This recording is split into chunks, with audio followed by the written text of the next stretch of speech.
Olá, eu sou Celina Aquino e esse é o Degusta, o podcast de gastronomia do estado de Minas. Chega mais, procure seu lugar aqui na mesa que a gente já vai começar mais um papo delicioso. E no cardápio de hoje, a gente tem muita história. A nossa convidada é uma historiadora que migrou para a gastronomia, mas ela nunca abandonou de fato essa formação inicial. Ela continua a contar histórias, mas de um jeito diferente, através dos pratos. E com muita simpatia e muito entusiasmo, ela recebe os clientes no seu restaurante como se fosse em casa. E olha, é bom ficar de ouvidos bem atentos para ouvir os casos que ela tem para contar. A nossa convidada é a Juliana Duarte, a Ju, dona e chefe do restaurante Cozinha Santo Antônio. Olá, Ju, Oi. obrigada pela sua presença, por topar vir aqui contar suas histórias. Estamos Ai, muito que delícia. felizes. Eu é que agradeço, Celina. Sempre um prazer falar com você e agradeço demais, né, essa oportunidade também de contar um pouquinho das minhas histórias. Vamos lá, então vamos de história, hein? Vamos. Vamos lá no início da sua história. Eu quero resgatar um pouco Hum, da sua trajetória como historiadora. E, uhum, inclusive, se depois você tem uma passagem por uma agência de publicidade, mexendo isso, com a internet, uma das pioneiras. Quero que você me conte um pouco desse seu passado aí até a gente chegar na gastronomia.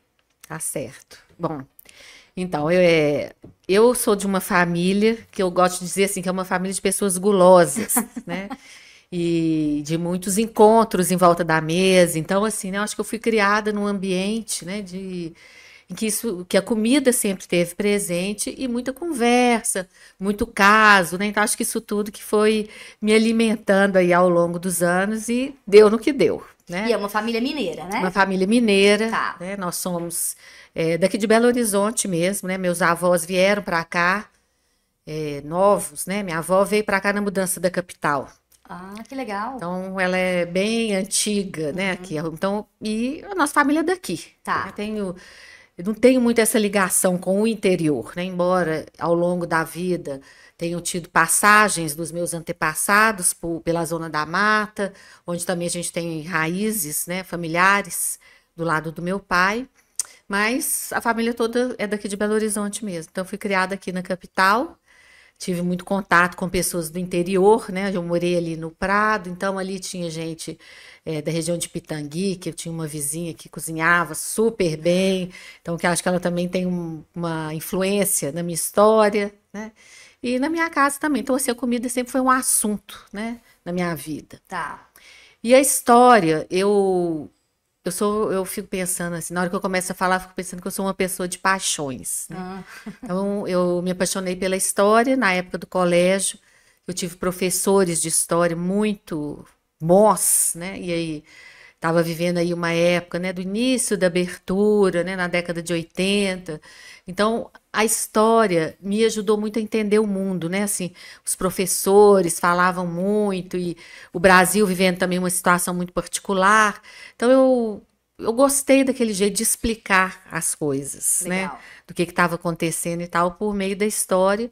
E foi isso que me levou para a escolher esse curso, né? A influência total dos professores, com certeza. Então, eu fiz o curso de História, fui historiadora, né? Pratiquei a História durante quase pouco mais de 10 anos. Tinha uma empresa, trabalhei no Arquivo Público Mineiro, né? O estadual, trabalhei na Fundação João Pinheiro e depois eu tive uma empresa de pesquisa de História, Tá.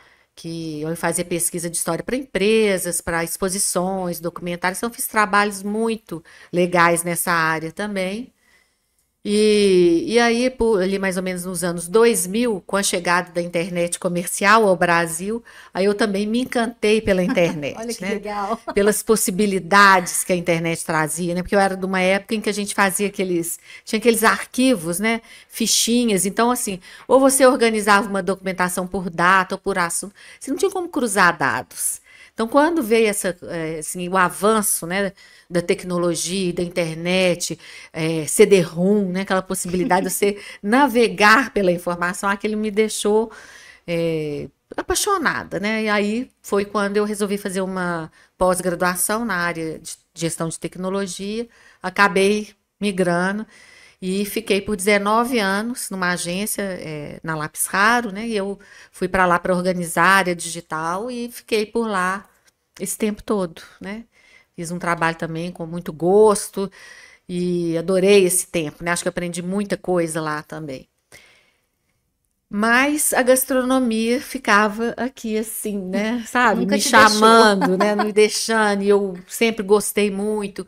Hoje, né? Olhando para trás, eu vejo como a comida fez parte da minha vida, porque eu lembro, assim, as minhas memórias mais antigas estão sempre relacionadas, né? À cozinha, a ver preparos, né? Assim, eu tenho assim imagens muito claras na minha cabeça, assim, de coisas, por exemplo, minha avó fazendo minha avó nem era de cozinhar muito, não, sabe? Ela, inclusive, tem umas coisas assim, ela, em determinados momentos da vida, ela falou, eu não faço mais, e aí nunca mais fazia. Porque ela fazia pastel, por exemplo. Então, eu lembro dela abrindo massa de pastel e colocando para secar, né, no cabo da vassoura, abria, esticava o cabo da vassoura na despensa e pendurava isso.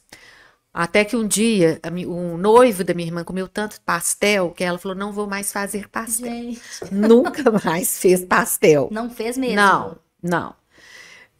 São coisas, né? Folclores familiares, mas, Sim. assim, ela realmente tinha isso, assim, acho que ela nem gostava muito, então ela foi largando. Mas então, assim, são imagens muito antigas, né? Uma senhora que trabalhou na minha casa, que chamava Das Dores, eu lembro dela sentada no quintal, num banquinho, cortando couve, ela cortava, assim, sabe, devagarzinho, naquela paciência, sabe? Aquela coisa que não usava tábua de corte, né, na mão, fazendo aquela coisa pequenininha e croquete, eu lembro dela fazendo também.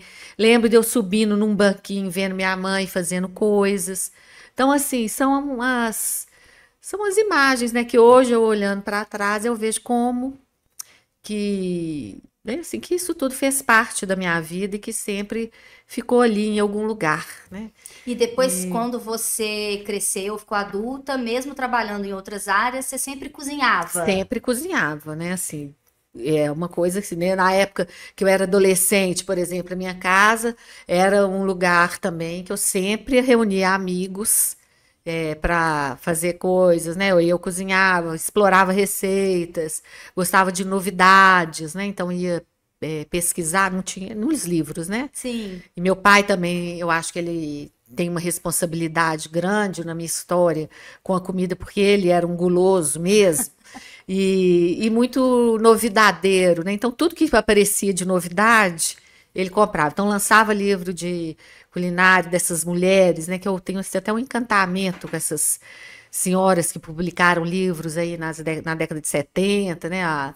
Tem a Helena San Girardi, a Maria Tereza Vaz, tem várias, né? A Tá. Maria Rosalina. Então, lá em casa tinha todos esses livros, né? Que eram mulheres e que elas iam para a cozinha com uma outra atitude, né? Diferente da atitude da dona de casa. Elas queriam fazer coisas chiques, né? Sim. Coisas diferentes, né? Nessa mesma época também, essas revistas tipo Cláudia, que vinham com as receitas diferentes. Então, assim, lá em casa sempre teve muito esse movimento, sabe? De coisas diferentes, né, que apareciam. Então, acho que isso tudo, né, vai compondo uma base para a gente se encantar com a cozinha, Sim. né? E em que momento foi que você entendeu ou teve o desejo de que assim, eu quero avançar nessa história e Então, até começar a vender o patê de campanha, isso, né? Conta essa história. exatamente. Então, o que que acontece? Eu acho que lá, até assim, na própria gente, a gente tinha muitos clientes também dessa área de gastronomia, né? E eu viajei muito também, e assim, e sempre prestando atenção, fazendo anotações. Então, aquilo foi crescendo em mim o desejo de ter uma coisa, né? De me profissionalizar nessa área para eu ter um lugar, né? Eu queria ter um lugarzinho, assim. Falava que eu queria ter uma portinha para eu poder cozinhar. Eu sempre, assim, né? A Isabela Vete, né? Que fez o projeto lá da Arquiteta, cozinha, né? arquiteta, que né, foi minha colega de colégio também. Então, assim, a gente é muito amiga, muitos anos. E, então, ela ficava rindo na hora que eu chamei ela para fazer o projeto da Cozinha Santo Antônio. Ela falou assim: Juliana, tem que ter salão nesse restaurante. Não pode ser só cozinha. Eu acho que primeiro eu pensava na cozinha, né? E, claro que assim, se você cozinha, você tem que ter gente para comer, faz parte, né, do ato. Mas assim, eu sempre pensando muito nessa coisa de ter uma portinha, de ter um lugar para cozinhar e dividir o que eu fazia, né?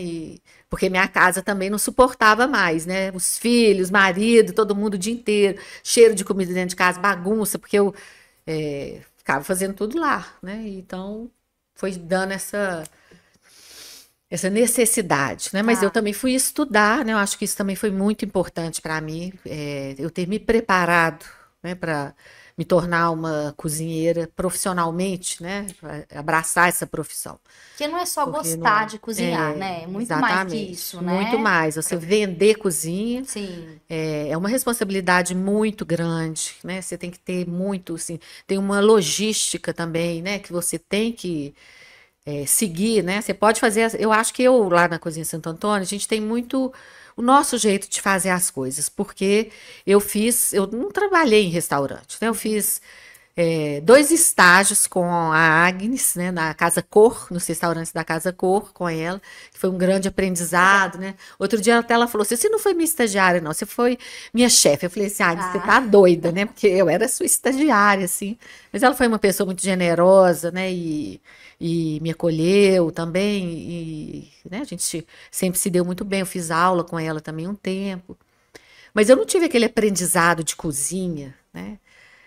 Então, ter feito gastronomia, eu acho que foi fundamental, né, para eu tá. entender a lógica, para entender do negócio, né, assim, acho que isso tudo é super importante, né, foi muito importante. E também, como eu já estava numa idade, né, já mais avançada, eu não tinha muito tempo, né, para poder, Sim, sabe, você ir percorrer um longo caminho. Acho que eu não teria nem tempo e nem muita paciência. Porque, por outro lado, eu já tinha uma cabeça que já tinha elaborado muitas coisas, né, mentalmente. sim. Né, eu não sei se eu já te contei isso, né, mas eu tinha uma holding de negócios imaginários na É área de mesmo? gastronomia. Então, assim, já pensei muito sobre isso, né, observei muito. Porque eu acho que quando a gente tem essa coisa da comida, talvez acho que você sinta um pouco isso também. Você não assenta para jantar distraidamente, Não, né? nunca. A gente presta atenção em tudo. Você presta atenção no serviço, na montagem do prato, né, na forma como as pessoas te atendem, como que o cardápio é composto. Então, isso vai acumulando, né, experiências, e então eu acredito que eu tinha uma bagagem grande nessa área, né? E um pouco antes também de abrir o restaurante, eu fiz viagens foram também importantes para eu ir me encontrando na gastronomia, né? Fiz uma viagem de vários dias pelo Rio Negro, então Ai, que conheci delícia. aquela, né, embarcada, né, num barco, fiquei 10 dias num barco. Depois eu fui para o Vale do Jequitinhonha numa viagem comunitária, que eu acho que também foi ajudando a amarrar, né, os desejos e as ideias na cabeça, né? Então, E o patê de campanha, então, ele entra em que momento de você decidir vender ele? foi a primeira coisa que eu vendi, né? Ah, Foi o patê de campanha. Eu lembro essa coisa do patê de campanha, foi minha irmã e acho que uns amigos, assim, que fizeram algum curso naquela época, que começou a ter cursos de gastronomia lá em São Paulo. Eu era novinha, né? E eles foram. Uns eventos, eu não sei se era da revista Gula, não sei o que que era. E aí chegaram com esse negócio, você tem que fazer esse patê de campanha. Aquela receita, aquele negócio me deixou assim, sabe? Tão intrigada, como é que era aquilo, pela descrição, né? Nem tinha comido. Aí eu consegui uma receita e aí eu comecei a fazer, mas há muito, muito, muito tempo, sabe? E eu sou virginiana, né? Então eu adoro montar, fazer as coisas, porque é um trabalho minucioso, né? O trabalho muito. do patê de campanha. Daí comecei a fazer. Primeiro, eu nem tinha ponto de venda. Eu não sei como é que as pessoas. Não sei como que foi isso, viu? A comida boa as pessoas acham e o boca a boca vai, né? É. Eu acho que.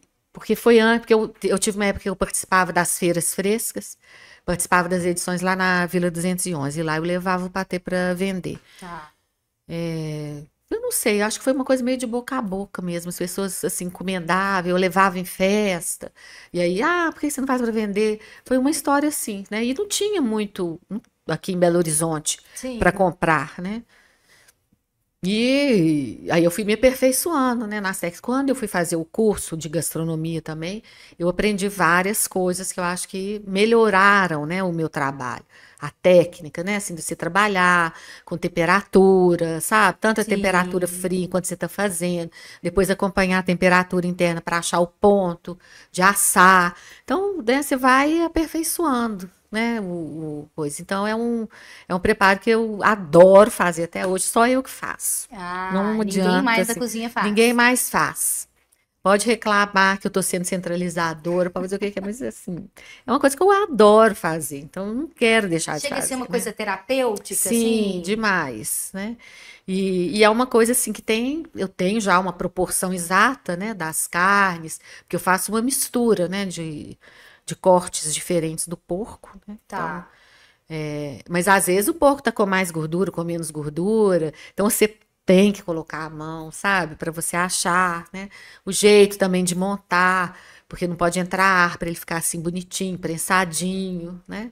E é um preparo que, embora seja um preparo de origem francesa, eu acho que ele tem muito a ver com o nosso gosto, né? Porque é esse saber lidar com o porco, que é uma carne tão Sim. presente na nossa gastronomia, né? Na nossa cultura alimentar. Né? E essas possibilidades de você usar partes diferentes, porque eu misturo três partes diferentes do porco, né? Os barriga, os pernil, os tocinho, né? Sem falar no bacon, né? Então Tá. e é um negócio que eu acho muito legal de fazer, muito legal. E dá para perceber, vendo a sua cozinha, o seu cardápio, que tem uma influência francesa forte, assim, né? Você serve Sim, outros pratos que é, levam para essa cozinha, o bife bourguignon, por exemplo, né? Que é sim. um prato clássico lá do restaurante. Para você, a cozinha francesa foi muito importante como referência para você criar a sua cozinha? Ai, foi demais, demais, né? Assim, porque eu acho isso assim, a França, né? Embora exista toda uma discussão se é a Itália ou a França que primeiro organizou a cozinha, né? As regras, os métodos e tal, mas para mim foi a França, né? Na minha história, é a França que trouxe esse conhecimento, Tá. essa coisa dos métodos, né? E a forma mesmo como que eles registraram, né, o conhecimento culinário. Então, é uma presença muito forte. Eu já sofri muito com isso, porque eu queria fazer comida mineira, mas eu tinha né, esse pé mesmo, né, na minha formação que tem essa relação com a França, né, de encantamento, ou de buscar, assim, por exemplo, eu nunca estudei na França, mas todas as vezes que eu fui à França, eu procurei fazer pequenos cursos, né, frequentar, olhar. Então, fui para Lyon, fiz cursos lá no Paul Bocuse, então Legal. assim, né, fui na França, fui conhecer em Paris o Cordon Bleu, fiz uma aula lá, só coisas assim, nada de um conhecimento estruturado, mas é um lugar que você olha e você fica encantado com a forma como eles tratam a comida, né? Sim, É um muito jeito, é uma bonito. postura, né? Uhum. Uma, uma pose, é um jeito de cozinhar, um gesto, né? Muito importante, né? E muito bem feito. E eu acho que a cozinha mineira ela tem muito da cozinha francesa também, né? Aqueles processos dos longos cozimentos, né? Desses Aham. ensopados, né? Daquela coisa de ser de pratos que você não faz em meia hora, que você não faz em uma hora, né? Tem que preparar, marinar. Aí no dia seguinte você mexe de novo, entendeu? Eu acho que tem muitas semelhanças, né, com o nosso jeito de cozinhar. Então, não me sinto também estrangeira, né, Não na é, França. é. Acho que tem coisas que são legais e é bom a gente aprender e saber fazer, né? Você olha, a carne de lata. O que que é a carne de lata? É o confit, né? Sim. Então, assim, a gente está pisando ali num território semelhante, né? E aproveitando que a gente está falando de cozinha internacional, eu quero aproveitar e mostrar para vocês aqui os nossos cadernos, que são publicados semanalmente. A gente tem, na última edição do Degusta, uma matéria sobre cozinha alemã. E a gente mostra aqui os lugares onde você pode encontrar pratos típicos da Alemanha para comer. E nessa edição aqui também do Gastronomia, a gente tem uma matéria mostrando como usar a panela de pressão na cozinha. Inclusive, Ju, você usa, né? Você tá aqui na matéria É, dando um depoimento, foi inclusive, muita né? coincidência, né? Porque na semana que você estava fazendo essa matéria, eu tinha resolvido fazer sardinha na pressão. Eu faço, tem uma carne. A gente usa, claro, né, para cozinhar feijão, óbvio, né, que o nosso feijão, se o Sim. feijão, lá, porque estou falando de pratos que são pratos do nosso cardápio à la carte, mas a gente tem um menu executivo na Cozinha Santo Antônio, que é o meu xodó, né? Que é uma É uma delícia. Que é como se delícia. estivesse comendo em casa, né? Exato, eu acho, né? É uma delícia. Que é uma forma como a gente lida com esse menu executivo, né? Que cada dia é um prato diferente, né? Cada semana é um cardápio diferente. E então eu falo assim, eu tenho clientes que vão todos os dias, né? Que não tem cozinha, não sei lá por qual motivo, eu trabalho lá perto, mas eu Sim. tenho vários clientes que vão almoçar lá todos os dias. Porque você pode fazer isso, porque cada dia é uma coisa diferente, então é como se estivesse em casa mesmo, né? E a gente tem muito capricho para preparar o feijão. Eu não compro feijão de supermercado de jeito nenhum, né? Então eu já tenho uma rede de produtores rurais que quando eles escolhem o feijão, eles já me avisam, né? Que legal. Lá em Entre Rios tem a Cristina, ela e a irmã dela plantam feijão. Na hora de colher, já manda o WhatsApp avisando que tem a safra que colheu. Eu compro um tanto bom para ter estoque, né? E para guardar a próxima safra. O feijão dela é assim, é um espetáculo. Hoje mesmo eu tava servi lá um que, nossa, tava gostoso demais. E eu sirvo na xicrinha, né? Que aí eu faço igual quando eu era criança, que é tomar, em vez de jogar o feijão, eu Caldinho. fico bebendo caldinho de feijão. Ai, acho Delícia. gostoso demais. E você tava falando da Da sardinha, sardinha. Aí eu então. resolvi fazer a sardinha na pressão. Que foi eu conheci uma senhora, né, numa situação, tal, e aí ela começou a contar do nada, né? Ela nem sabia que eu era cozinheira, não, da sardinha que ela fazia na pressão. Aí Olha, eu falei, gente. nossa, eu quero saber como que é essa sardinha na pressão. E pedi para ela me explicar direitinho, né? E aí falei, vamos fazer sardinha na pressão. E ficou uma delícia. A tal da sardinha na pressão. Que você limpa a sardinha, monta as camadas, né? Com tomate, cebola, sardinha, azeite, louro e põe na pressão. Não, fica uma delícia. Nossa, que Então, e delícia. faço também uma carne, né? Que é uma receita da minha mãe, que até chama assim carne fácil. Que ela fazia na panela de pressão, né? Então a gente faz essa carne também. E usa para cozinhar os grãos, né? Sim, é muito útil na cozinha, É, né? só tem que usar com responsabilidade e cuidado, Sim, né? sim. Aqui na matéria a gente conta tudo isso também. É. E, Ju, em que momento então que você percebeu que era a hora de abrir um restaurante, então? Abrir as portas e servir a sua comida? Você se sentiu que estava pronta ou foi aquela coisa assim da paixão? Preciso ir, chegou a hora.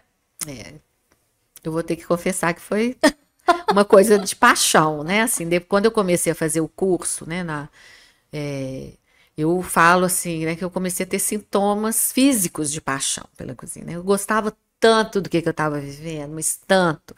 Ficava assim, eu estava muito encantada, né? E, sabe, tudo, de aprender a cortar direitinho, sabe? A coisa, assim, né? Eu gosto, né, de método, né? Uhum. Então, aquilo realmente foi uma coisa que foi crescendo, me tomando. Então, eu comecei, sim, a sonhar de ter um restaurante, né? A juntar, assim, e vendo que era possível, né? Uma coisa real. E eu queria ter uma coisa que eu pudesse me expressar também, né? Eu queria ter uma coisa minha, né? Eu não Sim, queria trabalhar no restaurante. Eu queria fazer uma coisa que tinha a ver com o que eu gostava de comer, né? Com o que eu acreditava e tal. Então, eu estava muito movida aí por esses sentimentos, né, e por esse impulso.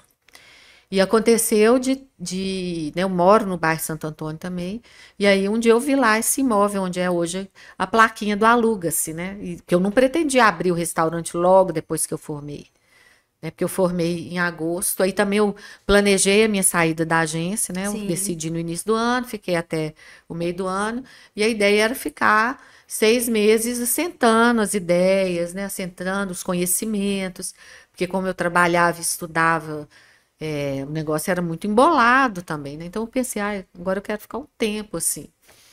Mas quando eu vi esse imóvel para alugar, eu falei, nossa, né, um imóvel de esquina, né, numa casa, num bairro importante para a história de Belo Horizonte, importante na minha vida também. Então, o negócio me empurrou, né, assim, para eu abrir com mais rapidez o restaurante, né? Eu fui fazendo teste, né? Falei, vamos ver. Fui ver o preço do aluguel para ver se eu teria condições de assumir, né, esse risco de abrir um negócio.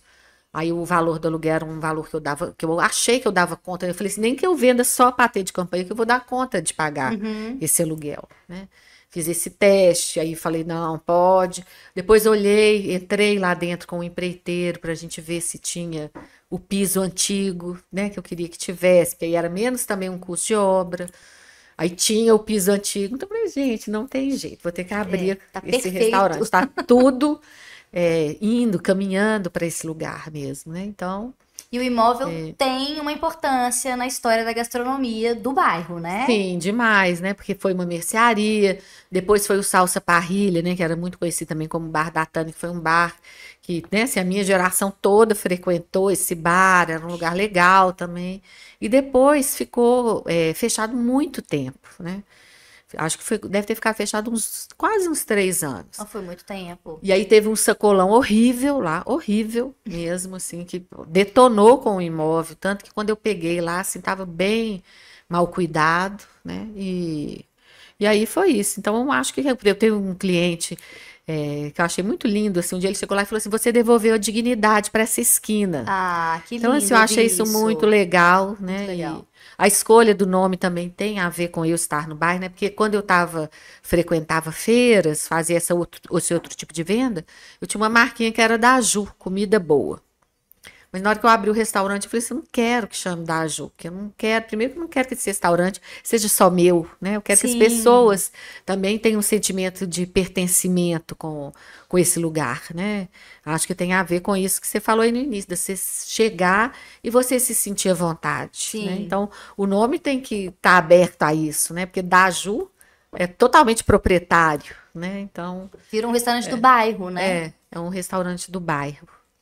E foi natural para você entender que você contaria histórias através dos pratos que você criaria? Assim, esse raciocínio você fez facilmente, tranquilamente, de que esse seria o caminho?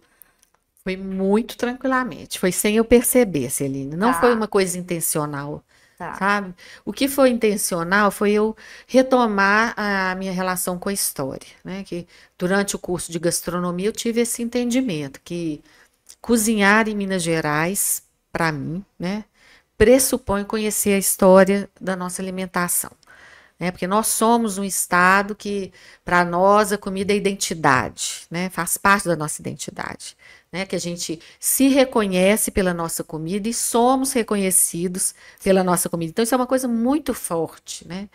Então, assim, eu entendo que a gente tem que olhar para nossa comida, né?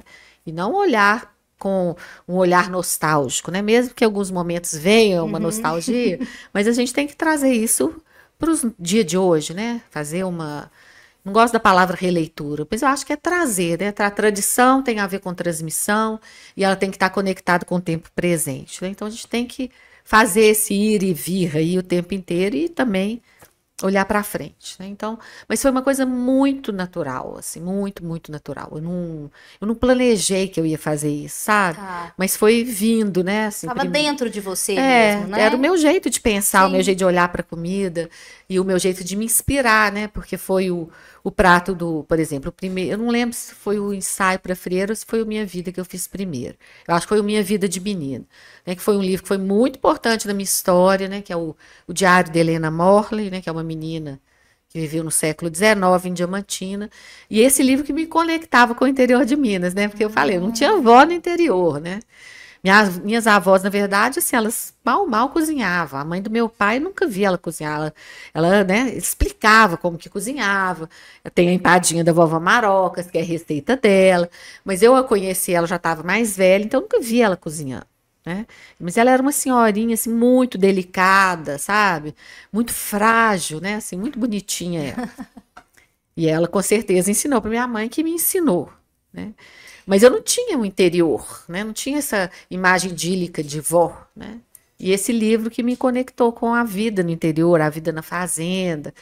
E esse prato é E muito interessante porque ele mostra que bacalhau tem sim conexão com Minas, né? é, E que inclusive pode combinar com feijão, que é pois uma é, coisa que no tradicional português é impensável. Me conta de como é que foi que você chegou nesse Então, prato. foi assim mesmo. Se eu peguei esse livro, eu tô folheando o livro e eu vejo ela. Já tinha cozinha aberta, né? Já foi logo no inicinho. Ela fazendo essa descrição, e ela fala de um jeito muito legal, né, que eu me identifico muito, porque ela fala assim, que ela não gosta de sacrifício, né, assim, e que nos dias de sacrifício ela tinha que comer essa comida que era bacalhau, angu, abóbora, feijão e couve. E eu falei assim, gente, que coisa louca, né, que mistura é essa, né, e contextualizado, né, ela falando, e ela falava assim, que essa comida só fazia dar mais fome nela. Eu não achei engraçado o jeito dela falar, alegre, né, assim, essa relação alegre com a vida, né, que é uma coisa que eu procuro também cultivar, e muito inusitado, né, assim, a Super. combinação. E aí eu comecei a pensar como é que eu vou fazer esse bacalhau, né, e aí fui fazendo e o negócio foi vindo. E é um prato assim, nossa, e é muito gostoso, uma combinação muito Muito. gostosa. Quem nunca comeu, por favor, vá lá comer, porque é Pois muito bom. é Muito muito bom. bom. E é engraçado como que depois que eu fiz o prato, eu já recebi relatos de várias pessoas contando que na família se fazia esse bacalhau com abóbora, né, refogadinho, guisadinho, né, de bacalhau com abóbora. Há pouco tempo eu recebi de presente, ganhei um presente de cliente, um livrinho lindo, assim, de umas senhorinhas da região lá do Jequitinhonha, e com várias receitas dessas senhoras. E uma das receitas também tá lá, o bacalhau Ah, que legal. com abóbora e com quiabo também. Então são coisas que a gente vai vendo, olha só para você ver como que a gente não imagina. Primeiro, assim, também isso aí, em documentos históricos também eu já vi falando, né? Já encontrei esse tipo de relato, porque o bacalhau seco, né? Ele seco, desfiado, não é? Porque a minha vida eu faço com uma posta maravilhosa e tal. Mas essa misturinha se fazia com o desfiado e era uma comida acessível nessa época, né? E era Sim. uma comida possível, né? Porque não, né? Minas é um estado que tem rios e tal, mas não tem acesso a peixe em todas as localidades. Então a gente acabou desenvolvendo, né? Esse hábito de comer o bacalhau, Sim. porque é o peixe em conserva, né? E eu sou muito apaixonada também pelo Maria da Cruz, que tem. O prato é maravilhoso e a história também é muito linda. Então conta pra gente, pra quem não conhece, a história dessa mulher, que é muito potente, e o prato também, como é que você Pois chegou é. nele? Esse prato também foi assim, né? Eu comecei, né? O raciocínio é porque assim, gente, eu quero fazer um prato que seja um prato mineiro e que tenha carne de boi, né? Porque é sempre assim, quero provocar um pouco essa reflexão, né? De que mineiro só come porco e galinha, Tá. né? Que é o comum, né? Se fala muito nisso e de fato são as carnes mais comuns. Mas de qual mineiro que a gente está falando, né? Nós que estamos aqui no centro, né? No quadrilátero ferrífero, a gente vive aqui uma síntese, né? Das diversas comidas de Minas. E às vezes a gente esquece que a gente tem o norte de Minas, Sim. né? Ou trata o norte de Minas como se fosse um penduricalho do nosso estado, né? É muito doido, né? Porque a gente questiona a visão eurocêntrica, por exemplo, mas aqui a gente também cresceu com essa mesma visão, olhando muito para dentro, para o Sim. centro do estado e esquecendo essas outras regiões que fazem parte da nossa cultura alimentar também, né? E no norte de Minas come-se muita carne de boi, né? Ali, aquela região ali de Montes Claros, para cima de Montes Sim. Claros, tudo são regiões que eram rota, né, de gado vindo da Bahia e tal. Então, come a carne de sol, é muito, muito comum, né? Então, eu comecei com essa provocação, né, de Tá. trazer para o prato uma carne de boi. E aí, na época, também eu tive né, alguma ação, assim, vamos fazer um prato, era essa coisa das mulheres na gastronomia, estava um assunto muito Uhum. em pauta, né, a gente pensando, refletindo muito sobre isso e tal, então eu pensei assim, então acho que eu vou juntar as duas coisas, né, uma história de uma mulher e com a carne de boi e tal, e eu já tinha na minha cabeça, eu conhecia a história da Maria da Cruz, né, quando eu estava ainda como historiadora, eu fiz uma viagem grande pelo sertão de Minas, foi uma pesquisa de apoio a um documentário que o Pedro Bial estava fazendo sobre Guimarães Rosa. Então conheci muito aquela região toda ali e eu fui a Maria da Cruz, né? Que legal. Então, conheci ela e conheci a história dela. E desde aquela época, a história dela me intrigava, né? Porque ela era quase que né? Assim, era uma história de uma mulher e tinha muitas controvérsias em torno dela, da vida dela, né? Porque ela era uma mulher poderosa. Ela ficou viúva cedo e tendo que criar filhos e cuidar dos negócios. Então, tinha essa imagem de uma mulher que foi uma mulher corajosa, né? E a história dela é muito interessante, porque ela não só foi corajosa, como ela foi uma rebelde, né? Ela liderou um motim no sertão, Isso a gente tá falando de qual época? 1736. Então, assim, Olha só. século XVIII. Então, você pensa, até o século XIX, quando a gente pega relatos de viajantes que andaram por aqui, todos contam como as mulheres ficavam escondidas. Então, assim, se tinha visita em casa, a mulher não ia na sala de visita. Né? O Saint-Hilaire, por exemplo, que é um viajante super importante, ele se divertia com isso, porque ele era um, né, botânico também, então ele chegava com amostras de plantas, de insetos e tal, e abria na mesa da casa, porque eram os fazendeiros que hospedavam Aham. eles, né? Então ele conta que era muito comum, de repente ele levantava assim, aí ele viu um vulto correndo, que eram as mulheres que ficavam lá observando ele, mas na hora que ele alertava, elas Corria. escondiam, corriam, né? Porque não podia, a mulher não podia frequentar a sala de visita da própria casa, né? E essa senhora, Dona Maria da Cruz, teve a coragem, né, e a ousadia mesmo, né, de liderar um motim no sertão. É muito, né? É Impressionante. muito impressionante, Muito. né? E então a história dela foi essa, né? A região hoje onde ela viveu se chama Pedras de Maria da Cruz, né? Fica Uhum. em frente a Januária.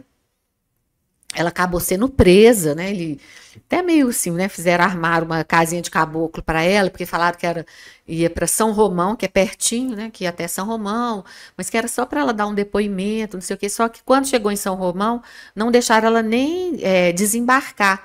Já foram descendo São Francisco, depois do Rio das Elas, ela foi para Ouro Preto, ficou presa um tempo em Ouro Preto. Depois mandaram ela para o Rio de Janeiro, e depois mandaram ela para Salvador. Nossa. E aí, depois de muitos anos, né, o próprio rei de Portugal concedeu a ela o perdão e reconheceu, né, assim, os excessos na punição que ela sofreu, né? E hoje essa história, né, está sendo contada. Tem um historiador ele é de Montes Claros, mas depois ele fez, né, a graduação, mestrado, pós-graduação, sei, na UF, lá no Rio, onde hoje ele dá aula. Então ele fez uma publicação que esse ano a gente lançou lá na Cozinha Santo Antônio, o livro Ah, que dele, legal. que é só sobre a Dona Maria da Cruz, e um outro livro de outro historiador sobre os motins no sertão, que foram vários, né? E eu adoro, então, brincar ainda com essa história e falar que antes de Tiradentes, tivemos Dona Maria da Cruz abrindo caminho para ele, Uma né? mulher. Uma mulher. Ele virou herói nacional, a história dela estava escondida, né? Sim. Pouco contada. Hoje a gente já não pode falar isso porque nessas pesquisas estão esclarecendo os fatos, né? E contando da vida e tudo. Então foi assim, né? Um encontro maravilhoso, né? Porque eu, como mulher, né? Que estou aí na gastronomia, poder contar a história dela e trazer os sabores do norte de Minas, né? Para a mesa, que é outra história que é maravilhosa. Porque eu fui compondo o prato. Eu sabia também que eu não queria fazer um molho todo cremoso, assim, porque isso faz sucesso, né? Sucesso fácil. Você fazer É. aquele molho, né? Aquela Que coisa, corre. escorre. Eu não quero fazer um molho assim. Então, aí, por isso também eu falei assim: vamos fazer as águas do Rio São Francisco. Então, eu faço um processo de clarificação, né? A gente assa essa carne, que hoje ainda tenho a alegria de estar fazendo esse prato com a carne do curraleiro pé duro, né? Que é outra Ah, história também, sim. né? Que é um gado ancestral brasileiro, né? Que pouquíssimos lugares têm acesso a essa carne, né? Aqui em Belo Horizonte somos nós, Rio Pacato, né? Que a gente compra diretamente da fazenda Mutum, que é em Pirenópolis. Então, assim, é uma alegria, né? Você ter uma carne, você sabe de onde que ela vem, que eu converso com o cara que cria esse gado, né? Isso para mim Muito incrível. é um valor enorme, E um né? produto brasileiro, né? Brasileiro, né? Então, assim, e aí a gente assa ela, né, durante muitas horas, aí depois monta para fazer uma prensa e faz os cortes. Então vai com as águas do rio, né? No fundo do tabuleiro, eu asso com cebola, depois o fundo do tabuleiro eu faço a clarificação para fazer a água, né? E é uma água que ela Depois, então, que eu tô fazendo com essa carne, fica uma coisa muito umami, assim, é um negócio Muito impressionante, saborosa. muito gostoso, né? A mandioca, né, que faz muito parte também da nossa cultura Uhum. alimentar, o requeijão moreno, o brochinho de piqui, né, que aí é ótimo também, que eu Ó. adoro cutucar os clientes que É. falam que não vão, que não, não gosta de piqui. Eu falei, gente, só um pedacinho, experimenta, por favor. Fico lá igual mãe, né, falando no É. ouvido. Então é uma delícia, E assim, tem né? milho E o também. milho, e o milho. Então ali tá, Nossa, assim, Minas Gerais no prato, todinha. Eu tô né? salivando aqui.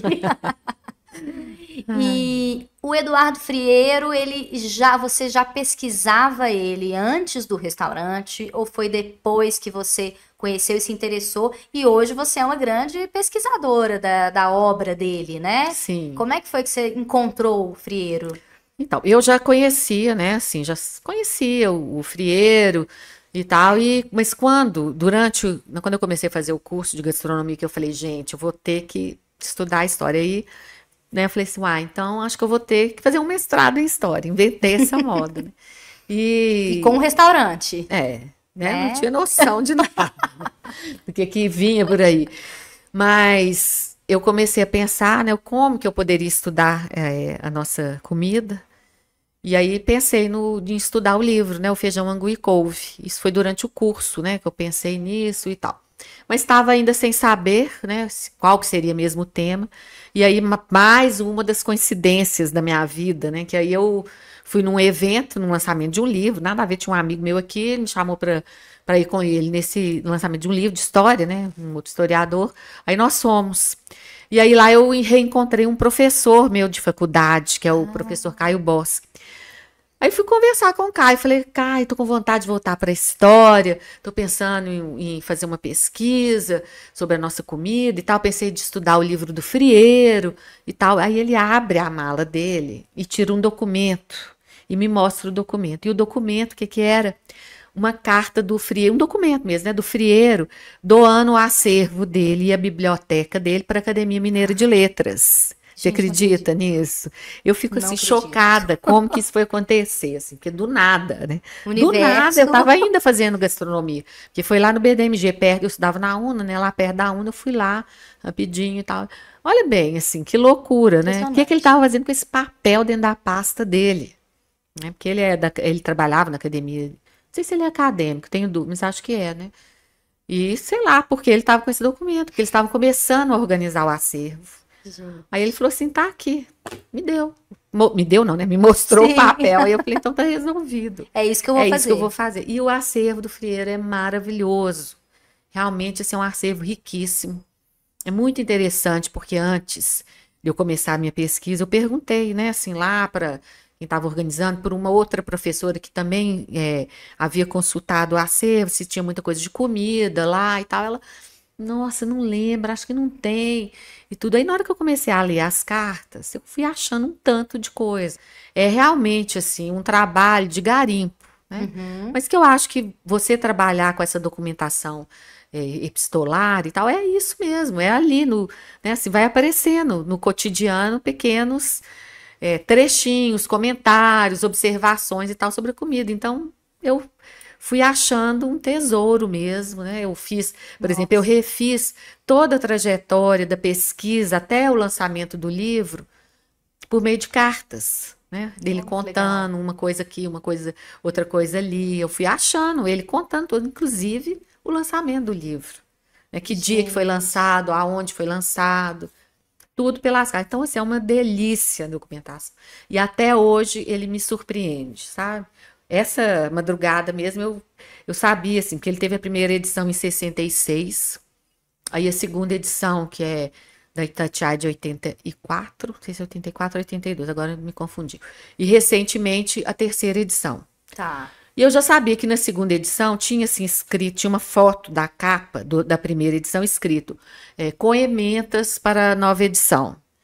Só que eu já li o livro, já olhava e falava assim, gente, ele não mudou nada nesse livro. Não achava, não achava.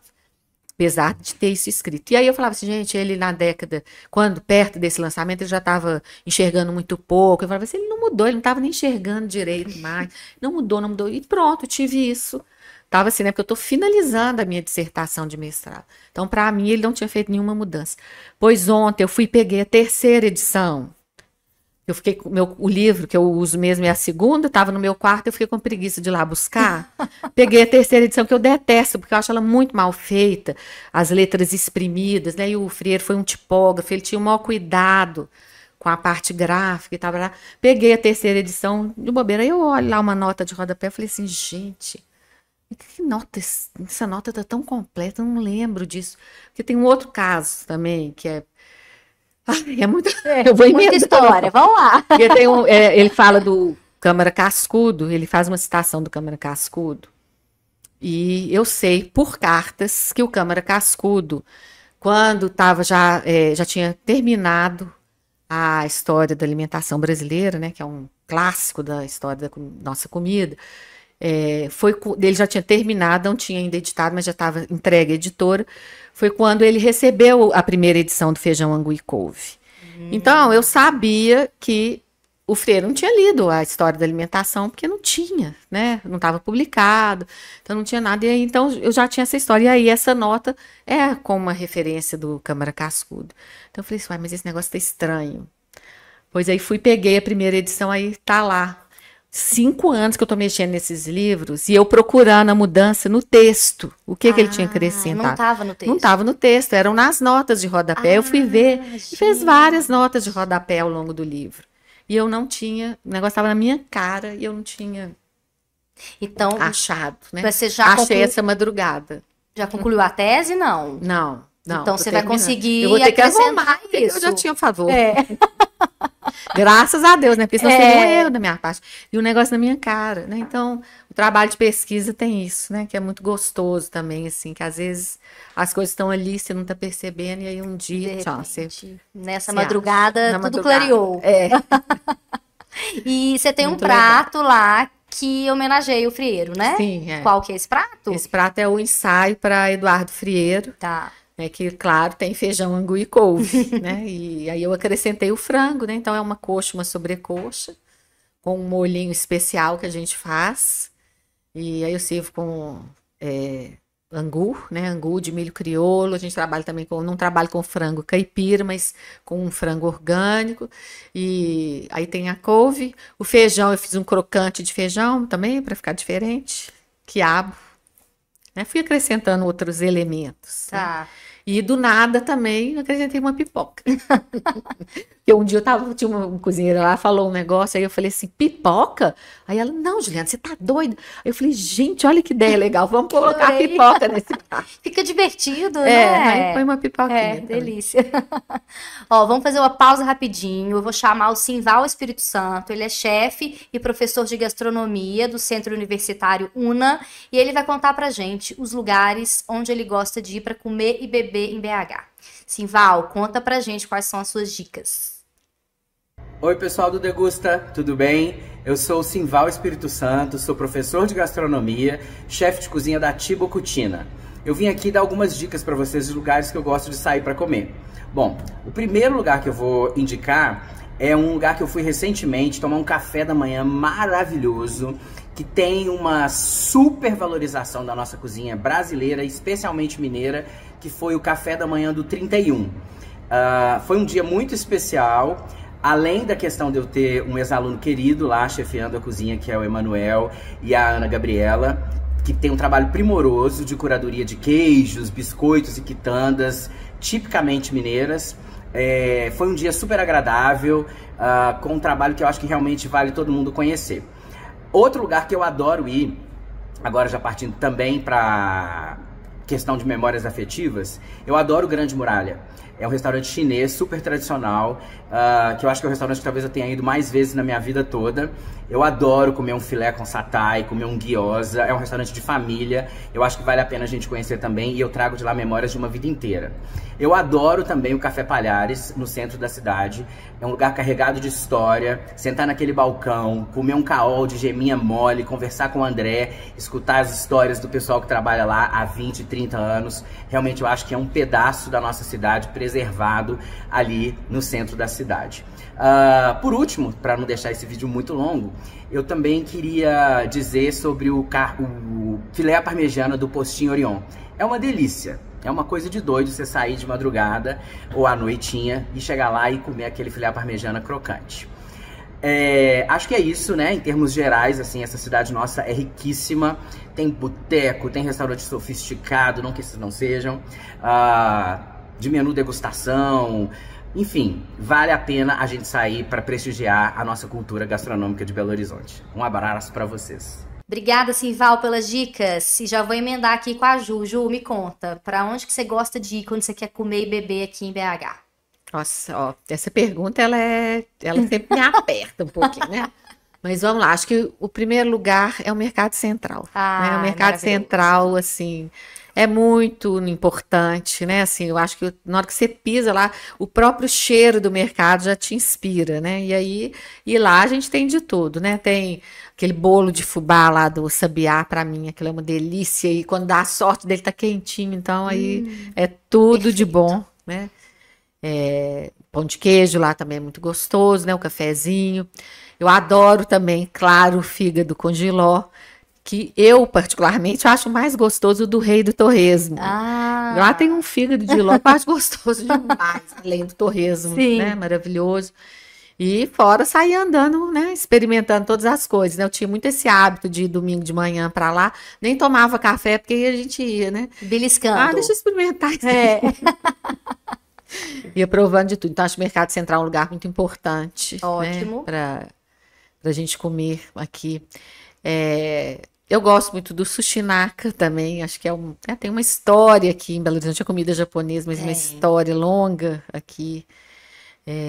O Chapuri, né, é um lugar também que marca, né, é engraçado porque o Chapuri, quando ele apareceu, a gente tinha quase que uma resistência de ir lá, né, porque pensava assim, gente, vou sair de casa, eu sou dessa época, né, de que você vai sair de casa para comer comida mineira, porque a comida mineira que é feita na casa da gente é tão, tão boa, mas lá é muito especial também, né, então... e eu, quando eu tinha menino pequeno, então era ótimo de ir para lá, solta os meninos, eles também se divertiam, pra gente passar um domingo gostoso. E é uma comida mineira muito bem feita, né? Você imagina servirem aquele tanto, né, de refeição que eles servem lá, mantendo a qualidade, né? É muito, muito, muito impressionante, né? Acho que é incrível. Bom, gosto muito do Baltazar também. Legal. Né? Baltazar também tem história, porque embora eu tenha muitas influências francesas, você já reparou que eu também gosto muito da comida portuguesa, né? E do bacalhau. Além do bacalhau, por exemplo, o arroz de pato que a gente serve lá na cozinha, ele é um arroz de pato que tem um pezinho em Portugal, né? Tem uma história, assim, que eu comi um arroz de pato lá uma vez, num balcão em Lisboa, né? E junto com um croquete. Porque daí que veio essa ideia, porque eu sirvo arroz de pato com um croquete em cima, porque eu quis juntar essa lembrança, né, que eu tinha. Então, eu acho que o Baltazar é um clássico de Belo Horizonte também, né, que merece ser destacado aí. E tem também, né, todos esses restaurantes da nova geração, né, que eu respeito e que eu gosto muito. O Pacato, né, o Birosca, acho que a Bruna faz um trabalho muito importante. Ela foi uma pioneira, né, desse posicionamento da mulher na gastronomia, né? Uma menina, assim, ela é nova, né? Ela é quase da idade do meu filho mais velho, né? Então eu acho legal também essa relação com ela, né? De aprender com uma pessoa mais nova, né? Ter escuta para isso. Acho uma menina muito inquieta, muito criativa, né? Eu fico até assim... tem hora que eu falo assim, Bruno, você não queria descansar um pouquinho? Não, né? Mas essa inquietude dela é muito legal. Muito. Né? É muito bacana e acho importante para nossa cena gastronômica, né? Sim. E tem entrevista com ela aqui no podcast, então podem assistir. Com o Caio também já temos. E eu acho essa questão feminina, né, muito importante, porque eu também sou de uma geração em que a gente, durante um tempo, nós acreditamos que as coisas estavam mais bem resolvidas, né? E, assim, na minha família, eu acho que era uma família que hoje eu olho e falo, eu vejo, né, muitos sinais da estrutura machista dentro de casa. Mas o meu pai era um cara, ele era um adulto funcional, né? Então, assim, ele ajudava demais a minha mãe, ele tomava conta dos filhos, ele era uma pessoa que participava, e a minha mãe era uma mulher também à frente do tempo dela, né? Ela ela estudou direito, na época, na faculdade dela só tinha ali mais uma outra mulher. Então, assim, não era um ambiente totalmente machista. Tá. Eu não percebia grandes diferenças na criação dos irmãos e das irmãs. Então, a gente achava que as coisas estavam mais bem resolvidas. E aí, essa geração, que eu acho que é a geração da Bruna, eu só tenho filho homem, né? Mas dos meus filhos, mas convivendo também com filhas de amigas, eu aprendi muito com elas, sabe? Então, acho que isso é muito importante também, né? Assim, esse encontro, assim, né, do meu jeito, né, da minha formação, da minha história, com as mulheres novas que estão aí na gastronomia. Inclusive, já quero até falar dessa sua decisão de ter uma cozinha 100% feminina, né? Sim. Como é que você chegou nisso? Realmente é mais fácil, é melhor trabalhar com mulheres? Como é que é? Bom, eu cheguei nisso também meio por acaso, né, Celina? Assim, eu tenho que contar essa verdade, assim, que quando eu abri a cozinha, eu não tinha esse princípio, só vou contratar mulheres. Não, eu tinha homens trabalhando comigo. E quando veio a pandemia, porque eu abri 40 dias antes da pandemia. Né? Tem esse pequeno tem detalhe, esse detalhe, né? Que a gente deixa ele assim de lado para ele não virar protagonista. Os homens foram para casa e as mulheres continuaram, né? Então, isso foi uma grande lição, né? Como que a mulher tá, né? A mulher tem esse sentimento de preservação, né? Então, os homens foram embora, as mulheres ficaram, e aí eu fui entendendo a força que a gente tinha quando a gente estava juntas, né? As mulheres juntas. E aí, hoje em dia, assim, eu não consigo nem imaginar um homem trabalhando lá. Não acho que seja mais fácil, sabe? Não acho que seja mais fácil, acho que é bem desafiador, né? Porque juntar um tanto de mulher, então assim, tem dia que a gente fala demais, né? Tem dia que chora, tem dia que tá alegre demais, né? Graças a Deus, estou com uma equipe maravilhosa na minha cozinha, sabe? Muito bacana, assim, muito diversa, né? São diferentes faixas etárias, diferentes cabeças, né, femininas. Então, isso assim, tá muito bacana. Estou vivendo um momento muito bom, sabe? Bom. Graças a Deus e a nós também, né? E cada vez mais forte essa questão feminina, e eu dou cada vez mais importância para isso, porque também recebo muitas mulheres trazendo relatos, né, sobre falta de respeito, não só sexual, profissional também, né? Assim, de não valorizar. O homem tem um jeito, o homem tem uma postura, assim, né? Que chega e tal, e que às vezes intimidam as mulheres. Diminui. Né? Diminui, assim, mesmo que às vezes nem eles mesmos não estão percebendo isso, né? Que é uma coisa tão estrutural, né? Então, a cozinha também é um espaço de pensar, né? E de enfrentar os desafios femininos, né? Que nós temos. Então, para mim, assim, cada dia eu tô mais feminista. É engraçado, né? Porque eu não era, realmente eu não era. Não que eu fosse machista, mas eu não tinha isso para mim como um valor tão grande que eu tivesse que cuidar. E hoje eu sinto que eu tenho que cuidar disso. Você abraçou mesmo totalmente, essa história. Né? E quando chega produtora também, mulher, eu já adoro, né? Então a gente trabalha com os defumados da Mariana, lá de Formiga, Beira-Mato.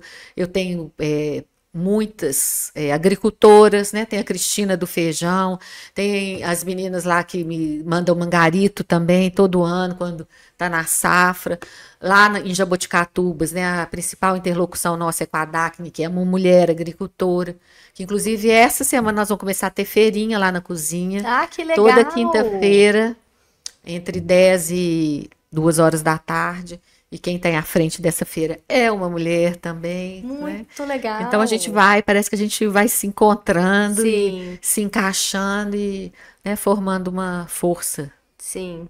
E esse seu olhar para os ingredientes e para os produtores, porque você até falou no mangarito aí, tem a carne do curraleiro, você tem esse olhar para ingredientes que muitas vezes estavam desaparecidos, esquecidos, você leva isso para sua cozinha e apresenta isso para as pessoas, né? Sim. Você faz realmente, você mapeia esses ingredientes, você procura essas pessoas que estão fazendo esses trabalhos, né? Que são tão louváveis, como é que é?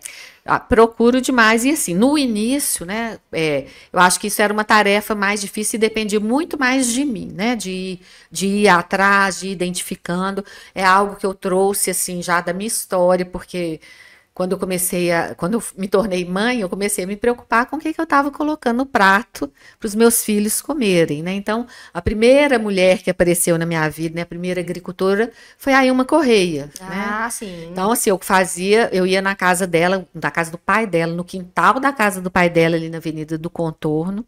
Era onde ela fazia a feira toda semana, trazendo as coisas da fazenda, coisas orgânicas. Então, aprendi demais com a Ilma também, né?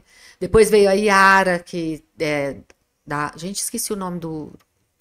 Como é que chamava? Esqueci. Da Horta, que também é de Entre Rios, né? Que também foi outra agricultora junto com o marido, que também começou a fornecer para mim os orgânicos na época que que o restaurante era um sonho mesmo, né, para alimentar dentro de casa. Então, na hora que eu abri o restaurante, tinha assim a menor chance de eu não trazer isso para dentro do restaurante, né? Então, isso faz parte do nosso compromisso, né, Muito legal. comigo e com os clientes também, né? Então, isso é uma coisa que assim, eu vejo, né, como que, por exemplo, eu tenho valorizado muito esse trabalho, até de higienizar a verdura, né? Porque eu tenho funcionárias minhas lá, porque chega tanta verdura pra gente, e elas chegam do campo, a gente tem que higienizar, a gente faz tudo, a gente não compra verdura já higienizada, cortadinha, entendeu? É tudo lá. Então, assim, tem uma funcionária hoje que praticamente, assim, todas as manhãs dela é fazendo higienização de verdura, né? Então, isso é um trabalho, né? Isso conta, né? Sim, na nossa com rotina, certeza. sabe? De tudo do restaurante, né? E eu acho assim, hoje em dia, né? Agora, então, com esse problema todo aí do metanol, acho que é para a gente pensar mais ainda, né? De ter esse cuidado, de ter essa preocupação com o que a gente vai servir, Sim. né? E quem está comendo, peraí, o que é isso que eu estou comendo aqui? De Sim. onde vem isso? Como que isso está sendo tratado? Como que isso está sendo trabalhado, né? É uma coisa, assim, é um valor, eu acho que é um valor cada dia mais importante. E eu tenho muito orgulho, né? Porque hoje eu já tenho uma rede de pessoas. Então, hoje eu já sou procurada também, né? No caso do Mangarito, por exemplo, eu fui atrás mesmo. Eu vi, falei assim, gente, eu tenho que conhecer esse negócio. Eu comecei, comprava lá no Mercado Central, tem aquela barraca de um senhor lá que tem umas coisas muito diferentes e tal. Mas ele tinha um tiquinho de nada, né? De Mangarito, assim. Para quem não sabe, explica o que né? é o Mangarito é um Mangarito. tubérculo, né? Que é um tubérculo nativo aqui do Brasil. Dá umas batatinhas pequenininhas, assim, né? Uma coisa assim, vem um tanto de batatinhas juntas. E que ele era muito comum na nossa alimentação e ele foi desaparecendo, né? Eu tenho a hipótese de que ele desapareceu à medida que a batata foi introduzida no Brasil, né? Uma mais fácil de cultivar, mais fácil de limpar, mais fácil de cozinhar e tal. Isso tudo foi e mais comum também, Sim. né? Dentro do valor econômico até para exportação, etc. O Mangarito foi ficando esquecido, né? Foi deixando de lado porque ele é trabalhoso. A gente só consegue colher Mangarito uma vez por ano, né? Que é entre julho e agosto. Você não consegue replantar, você não tem escala industrial para ele, né? Mas é a coisa mais bonitinha do mundo. Eu acho bonitinho demais. E muito gostoso, né? Ele tem um sabor diferente. A gente serve ele com manteiga e melaço, né? Que é o jeito que se delícia. comia muito ele também. E aí eu achei pelo Instagram essa fazenda, que fica na Mantiqueira, já no Rio de Janeiro, onde elas produziam. E eu perguntei se elas não entregariam aqui. Então, todo ano elas mandam pra gente aqui. E já não tem mais, então. Nós Agora estamos não já tem em mais. outubro, passou. E eu cheguei a plantar, eu tenho um sítio muito pequenininho da minha família, que eu tenho um irmão que planta lá. A gente conseguiu plantar uma vez, mas aí depois já não conseguimos mais. Oh, que dó. Então, e aí eu penso assim, gente, eu acho que eu também, assim, fazer parte da cadeia Sim. da gastronomia também faz parte, né? A gente comprar de quem produz, de quem escolheu estar no campo, né? Então, assim, eu planto algumas coisas nesse sítio, principalmente verduras que a gente não consegue mais, não consegue comprar, tipo cávolo, né? Quem tinha era a Ilma. Hoje é difícil você achar aqui em Belo Horizonte para comprar. Então, aí a gente fez o canteirinho lá de cávolo, então sempre tem lá no restaurante, porque eu, né, sirvo com arroz de pato, um cavo. Então é assim que foi. Então hoje eu já tenho essa rede, eu já sou procurada também, né? E é uma relação assim bem muito respeitosa, né, com eles. Às vezes as meninas lá falam, Juliana, você está comprando coisa demais, por que você está comprando isso? Eu falo assim, gente, agora eu tenho que comprar, ué, porque eles plantam, eu tenho que comprar. Aí vamos, né? A gente vai fazer. E vai Né? usar. E vai usar, ué. Mesmo que tenha mais, a gente procura, né, novas formas né, de fazer, por exemplo, limão capeta, a gente faz o pirê de limão capeta, então é uma delícia. forma da gente aproveitar a safra. Esse ano nós estamos fazendo um estoque já, né? Então a gente vai, as coisas vão se encaixando também. E você falando de agora vai ter a feira no restaurante, né? Eu fico pensando no restaurante como um espaço que abraça várias iniciativas, né? Você tem a Quinta dos Bons Encontros, que leva para lá a verdade. cultura, a música, a literatura. No andar de cima você tem um espaço de estudos, né? E me Isso, fala um pouco de como é que é enxergar o restaurante, não só como restaurante, como espaço plural mesmo, né?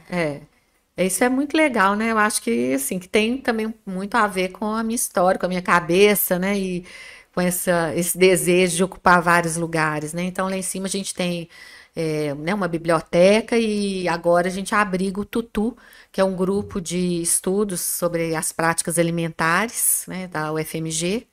Né? Quem coordena é o professor José Newton Coelho Menezes, que é meu orientador. Tá. E aí tem várias pessoas que estudam alimentação também, então a gente faz reuniões quinzenais lá e discute cada hora um tema em torno da alimentação, né?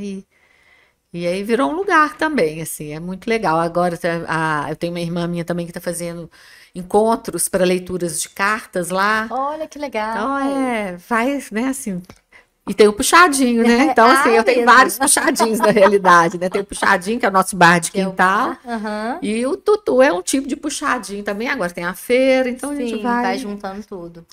E é uma delícia, né? Porque aí, assim, isso me mantém muito viva, né? Alimenta a minha curiosidade, que eu acho que a curiosidade é algo, assim, fundamental, né? Pra gente, pra quem cozinha, né? A curiosidade é o que move a Sim, gente, né? sim. Você não parar nunca de pesquisar sabores, pesquisar os ingredientes, né? Correr atrás. Às vezes um prato lá que você está sempre fazendo do mesmo jeito. Eu sinto sempre eu estou mexendo nos pratos, mesmo que seja o mesmo prato, né? Porque, por exemplo, o bife bourguignon, que eu sofri um pouco assim, gente, será que isso não vai assim dar um bolo na identidade, né, desse restaurante? Porque é um prato francês. Mas eu adoro bife bourguignon. E eu penso muito assim, não tem lugares aqui em Belo Horizonte que você pode comer um bife Não. bourguignon, porque é uma comida francesa, mas é uma comida assim, rústica, Sim. né? E tem a ver com o jeito que a gente gosta de comer, que é a comida molhadinha, né? Então agora, por exemplo, a gente faz com o curraleiro pé duro também. Então, eu uso um corte do curraleiro. Aí, às vezes, assim, não tem nada para mexer, eu fico lá mexendo no corte da carne. Nós vamos cortar maior. Então, assim, sempre você está, né, querendo mexer. Não entra no automático. A cozinha não entra no automático. Nunca, né? Nunca, né? Então, e o menu executivo me obriga a ser muito criativa, né? Eu falo assim, gente, a gente tem que também valorizar esse trabalho cotidiano das cozinhas, né? Que não é nada, não é alta gastronomia. Sim. Mas olhar para isso também, entender que tem muita criatividade ali dentro, né? Na forma como que você combina os ingredientes, né? O que que você vai fazer para não ser monótono, né? Porque o restaurante também não pode ser monótono. Não, nem para você, nem para quem frequenta, Exatamente. né? Então a gente sempre faz alguma coisa de diferente, assim. Inventa bom. alguma modinha ali, dá aquela viradinha para o prato ficar diferente, né? Ótimo. Esse papo já inspirou bastante, já deu vontade de comer, não é? Vamos montar uma mesa aqui para a gente poder compartilhar? Vambora. Vambora. Delícia. A gente Chegou já a volta. hora, a melhor hora, né? Não é? Vamos lá. Prontinho, praticamente nos teletransportamos para a Cozinha Santo Antônio, né? Temos Isso. uma mesa montada aqui com as delícias. Então vamos comer, né? Porque Vamos. a hora boa é essa, né? Tema aqui para quê? É. E o que você vai servir pra gente, Ju? Então, eu escolhi 3 preparos nossos, né, que são 3 entradas, Tá. que são muito, eu falo assim, né, que são o cartão de boas-vindas da Cozinha Santo Antônio, né? O primeiro aqui é o Jiló da Manu. Eu escolhi ele também, assim, porque eu acho que ele tem um significado legal, porque a Manu é uma cozinheira que trabalhou lá comigo na época que eu abri e que a gente passou a pandemia juntos, então uma pessoa especial, né? Ela Legal. não está lá mais, mas fica aí como representante da equipe da Cozinha Santo Antônio, legal. né? Que é a equipe é muito importante, né? Sim. Assim, sem a equipe nada acontece, né? Então, Então já pode escolhi aqui, esse, vamos ele lá? é com o pirezinho de limão capeta.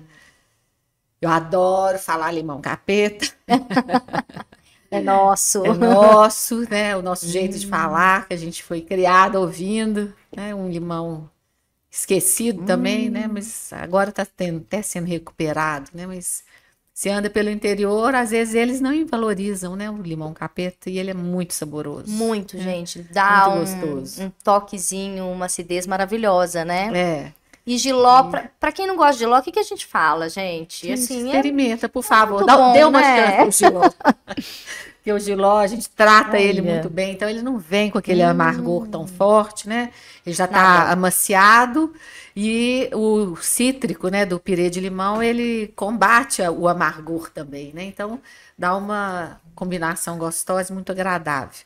Maravilhoso. Muitos clientes falam isso. Eu não como Giló, mas eu adorei esse Giló. Então, pode dar chance que vai dar certo. Vai dar né? certo. E, gente, observem a delicadeza da decoração dos pratos. É lindo demais. As florzinhas que a Ju coloca. Você tem esse carinho com a comida, né, Nossa, Ju? eu adoro colocar florzinha, né? Teve uma vez que passou uma pessoa lá, um cozinheiro, foi lá só fazer uma coisa. Aí ele falou assim, nossa, achei tão assim, anos 80, essas florzinhas. Nossa. Aí eu falei, eu sou da década de 80, eu adoro. Não tenho assim, não tenho a menor vontade de tirar. Pode ser que caia de moda, não sei se está na moda, se não está, mas eu acho que é a gente passar, né, esse cuidado, a delicadeza. Sim. E também a delícia que é você morder uma flor, né? Porque todas, óbvio, são comestíveis. Sim. Então, faz parte da nossa carinha. Delícia. E a gente citou as empadinhas de queijo da Vovó Marocas, mas não contamos a história. Quem foi Vovó Marocas, então, e por que você traz essa empadinha pro menu do restaurante? Então, a Vovó Marocas era a mãe do meu pai, né, minha avó paterna, e agora essa receita está no caderno de receitas da minha mãe, né? Tem lá empadinha de queijo, Dona Marocas. E eu aprendi a fazer com a minha mãe. Ó, já tô me servindo aqui, tá? Fica à Vamos comer. vontade. E ela, né, ela assim, é muito, eu tenho muito apreço assim pelo gestual de fazer essa empada, né, que ela minha mãe me ensinou, ela falou assim, olha, você tem que amassar com as pontinhas dos dedos. E na receita também tem essa observação. E eu já vi em outras receitas também, de outros cadernos, também sempre falar, amassar com a ponta dos dedos, né? Então, é uma hora que você para ali, que tem que ter todo cuidado, porque também não pode amassar demais, porque senão a massa ela não fica esfarelenta, né? E não fica Sim. desmanchando, se você amassa demais. Então, tem que amassar cuidadinho, assim, né? Com cuidado, com as pontas dos dedos. Então, assim, desde esse momento, né, do gestual, essa empada, para mim, ela me emociona. E fora isso, tem toda a história dela, né? Que na minha casa, né, nós éramos 6 filhos e minha mãe já fazia essa empadinha. E a gente consumia também de um jeito diferente, que era no prato de comida, e não como um salgadinho. Então, a empadinha fazia parte dos almoços de final de semana, Isso é muito almoço de curioso. aniversário, né? E servia sempre assim com arroz, uma carne, tipo um rosbife. E aí eu acho engraçado também que a gente comentando outro dia entre os irmãos, né, falando assim, que se as coisas andavam bem, o rosbife era rosbife de filé mignon. Se o negócio estava mais ou menos, aí era o lagarto, né, a carne de panela, né, que também fica muito gostoso. Lá na cozinha eu introduzi o ratatouille também, que eu acho que os legumes, assim, dão um frescor, combina com o prato. E eu roubei da minha mãe as forminhas de empada, né? Porque esse tamanho de forminha, ele é muito difícil. Eu não consigo recomprar essas forminhas. Porque a gente acha uma que é um pouquinho menor e uma que é um pouquinho maior. Então, ou é a forminha de salgadinho, ou é aquela forma da empada grande de lanchonete. E esse tamanho tá entre as duas. Então é muito difícil de achar. Então, todas as forminhas são da sua família. São originais lá da minha casa, né? Gente, que legal. E lá em casa tem essa coisa também que era engraçado, porque quando a gente era solteira, era lá, né? Chegou lá no restaurante, chegaram 89 forminhas. Eu acho que era mais ou menos o que a gente tinha lá na casa da mamãe também. E só que a família foi crescendo e não se comprou mais forminha de empada, né? Então foi virando quase que uma disputa, né? Tendo que contar quantas empadinhas que cada um podia comer, porque né, se casaram e vieram os netos, e esse prato Sim. faz parte mesmo da história familiar, né? Só que com a mesma quantidade de empadinha. Aí quando eu abri o restaurante, eu falei assim, ah, gente, agora eu vou fazer empadinha para comer à vontade. Então, a gente faz as fornadas, né? Mais de um dia na semana eu vou vendo lá, né? Quantas que precisa à medida que sai. Mas é uma. Nossa, e eu acho uma delícia. Ah, é delicioso. E assim, né? gente, é obrigatório para quem for lá comer, Ju, sirva-se também, né? Afinal de contas. Ai, meu Deus, que bom, obrigada. Não é? Vamos gentileza. comer juntos. Tem que dar uma mordida. Olha, gente, e é um Fala, sabor. tá Faz parte, faz parte. É um sabor que aciona tantas memórias mesmo, né? O queijo, essa massa, o quebradinho, e o que você fala do encontro, do assar, do comer junto. São muitas coisas que estão Muitas envolvidas coisas, nisso, né? Agora eu tenho que acabar de mastigar. Fala mais um pouquinho. Eu acho também uma coisa também que para mim foi uma conquista, porque eu usava queijo da canastra, né? Mas sem saber de onde vinha esse queijo. Né? Comprava, vamos falar assim, um genérico, né? Numa loja de confiança no Mercado Central e tal. Tá. Mas desde o ano passado, até por puxão de orelha do Eduardo Girão, né? Eu comecei a comprar um queijo que agora eu sei, né? Que é o queijo da casquinha. Então isso é ótimo também, porque a gente consegue dar uma padronizada, né? Porque o queijo tem variações, né? Esse queijo é da canastra. É da canastra, né? Tá. É o queijo do Cerrado, né? O queijo do Casquinha, da queijaria do Casquinha, que fica em Cruzeiro. Eu sempre compro Cruzeiro do Sul, sei lá. A gente... Depois a gente olha direitinho. Sim. Né? Mas é ele que a gente usa também para fazer a torta de queijo lá na cozinha, né? Então agora eu sei de onde vem o queijo, tá tudo certinho. Então é o mesmo queijo da sobremesa. A gente agora só usa esse queijo legal. lá. Né? Que é um queijo muito gostoso, muito estável, né? Então é importante também isso. Né? Que é uma torta maravilhosa de queijo com uma calda de goiabada, que é imperdível também, né, Ju? Eu acho, né? Porque queijo com goiabada tem nada mais gostoso não tem erro pra gente, né? E aí a gente contou da história do patê, né, de campanha, que você fez lá no início, quando ainda não tinha um restaurante, né? Mas ele está no seu cardápio desde o dia 0, né? Desde o dia 0. Foi um dos primeiros, não, foi o primeiro preparo que eu tinha certeza que eu tinha que servir, né? Porque a essa altura já era conhecido, né? Assim, muitas confrarias de vinho, sabe? As pessoas começaram a conhecer. Depois, antes do restaurante também, eu comecei a fornecer para a Dulce lá na Rex, né? Tá. Servir lá, porque é uma coisa que vai muito bem com vinho, né? Sim. Um preparo muito gostoso. Então, eu acho que é um cartão postal também nosso, né? Assim, é uma identidade a gente ter o patê de campanha. E é legal isso, né? Porque você serve uma coisa que é curiosa, que tem gente que não conhece, da mesma forma como tem gente que vai lá atrás do patê de campanha. Tem clientes, por exemplo, que desde a época que eu vendia, fazia em casa, e eles iam lá em casa buscar, e aí agora vão lá no restaurante buscar comer também. E vamos lá, Vamos serve lá, pra gente. gente. E você faz também por encomenda?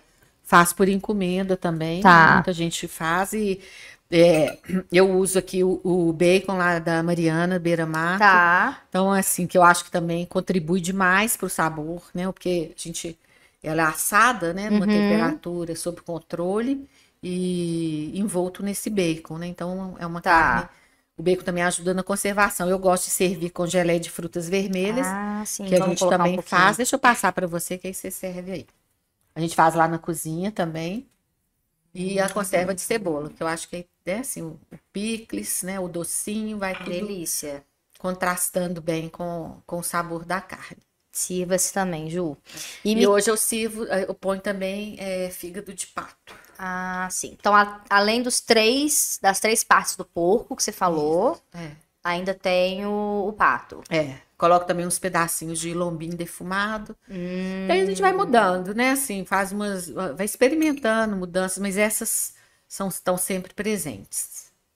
E aí, isso vai pro forno, né? Isso. Assa no forno, né? Tem uma temperatura de segurança, que é quando atinge 72 graus interno, né? É a hora que ele tá cozido e que já não tem problemas nenhum de contaminação, né? Então eu asso ele em uma temperatura baixa, mas a gente controla a temperatura interna. É muito gostoso, é muito gostoso. E você tem uma versão também com uma massa folhada, né? Isso, que eventualmente eu faço, de vez em quando, né, em momentos especiais, eu faço o patê en croûte, né, que é outra paixão da minha vida. Porque o patê en croûte é uma coisa, porque esse demora muitos dias para fazer, né? Porque você tem que fazer ele, aí você assa, aí você resfria, e aí depois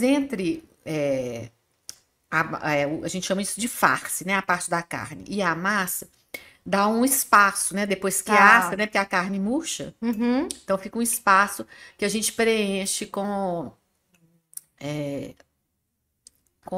gente, me fugiu o nome, socorro, esqueci o nome, que é um caldo de carne Uhum. gelificado, né? Então ele engrossa, e aí na hora que você corta, vem aquela camada dourada entre a carne e a massa. Aquilo para mim é um Nossa. sonho. É um sonho. E agora, como eu faço esse fundo clarificado já para o Aspic, lembrei o nome. Olha bem, É. fugiu. Como eu faço o fundo de carne clarificado para o Maria da Cruz, então eu Tá. uso esse mesmo fundo para fazer o aspic. Nossa, uma indecência de gostoso. E o Muito pâté bom. en croûte, assim, é uma loucura, né? Na França, assim, tem campeonatos de pâté en croûte e tal, porque você faz e você não sabe como é que vai ser na hora que você parte, né? Então é gostoso fazer ele mais pedaçudinho, porque aí Aham. dependendo, né, na hora que você corta, dá aquele desenho lindo, né? Não, é muita técnica, né? É. E aí demora, assim, né, uns 3 dias para fazer. Não tem jeito de apressar. Mas vale a pena, Vale a né? pena. É um luxo, eu acho um luxo. Até gostaria de ter mais lá na cozinha. Tá nos meus planos. Ai, ó, coisa boa. E Ju, me fala um pouco dessa sua presença nas redes sociais, porque eu acho muito legal como você se coloca, né? Sempre brinca com o ingrediente na foto, às vezes tá com um buquê de uma erva, tá com uma abóbora na cabeça, tem ali uma coisa que é muito divertida. E os seus textos são muito deliciosos, assim. Você fala do Muito bom. cardápio de um jeito que dá sempre vontade de ir lá para comer, né? Foi difícil você se encaixar nesse lugar, assim, de estar presente nas redes Uhum. sociais, que a gente sabe que não é fácil, né? E É, você encontrou um jeitinho muito próprio, né? Mas foi difícil é. chegar até lá. Olha, na verdade, assim, né, eu trabalhei, né, nessa área durante muito tempo, então eu tinha uma certa familiaridade, ainda que eu não estivesse nesse lugar de redatora, né, eu dirigia lá esse núcleo de comunicação digital, mas eu estava sempre olhando e tal. E, na verdade, eu não tive escolha, né, Celina? A gente volta de novo na pandemia. Veio a pandemia. Eu poderia ter desaparecido, porque eu estava iniciando um negócio, né? Tendo acabar de fazer uma transição de carreira. Então, não era uma pessoa conhecida na área de gastronomia. Então, eu precisei de usar o meio digital para poder me comunicar. Então, era o WhatsApp e o Instagram. Não tinha escolha, né? Claro que Sim, sabia que eu ia fazer o Instagram da cozinha, etc e tal, mas assim, foi uma coisa, assim, eu fui levada para este lugar, mas eu adoro fazer isso, né? Eu escrevo, gosto de escrever. Não consigo, por exemplo, né, ter ninguém para fazer isso. Não consigo terceirizar isso, sim, né? Eu gosto mesmo, né? E sempre assim, eu gosto de acordar e fazer o texto. Então, não faço também de deixar todos os textos prontos, porque eu acho que vem um pouco do que aquele dia está trazendo para a sim. gente, né? Assim, para mim, o que que eu posso pensar e tal. Então, eu ocupei esse lugar com muito prazer. Tô penando agora com os vídeos, né? Porque o vídeo eu já não tenho, assim, tanta familiaridade e tenho, assim, né, um pouco de vergonha também. Eu fico mais constrangida. Mas E fica não super sei muito legal. fazer isso, Não. né? Mas eu tô tentando. E também, assim, eu acho que a melhor coisa que a gente faz é se divertir, né? Sim. Divertir Rir também da com a rir da situação situação, e... rir das minhas dificuldades Sim, e manter a espontaneidade, né? Eu acho que isso também é um compromisso também meu com tudo que eu faço, né? De que sem moralismos nem nada assim, mas eu acho que não é só marketing, entendeu? É verdade, sim, sabe? É o que eu vivo, é o que eu estou experimentando e é isso que eu falo e é isso que eu escrevo, entendeu? Não tem um discurso, né? Eu acho que o discurso não antecede a prática, né? sim. Antes de tudo, tá? É o que eu faço. Então eu falo sobre o que eu faço, né?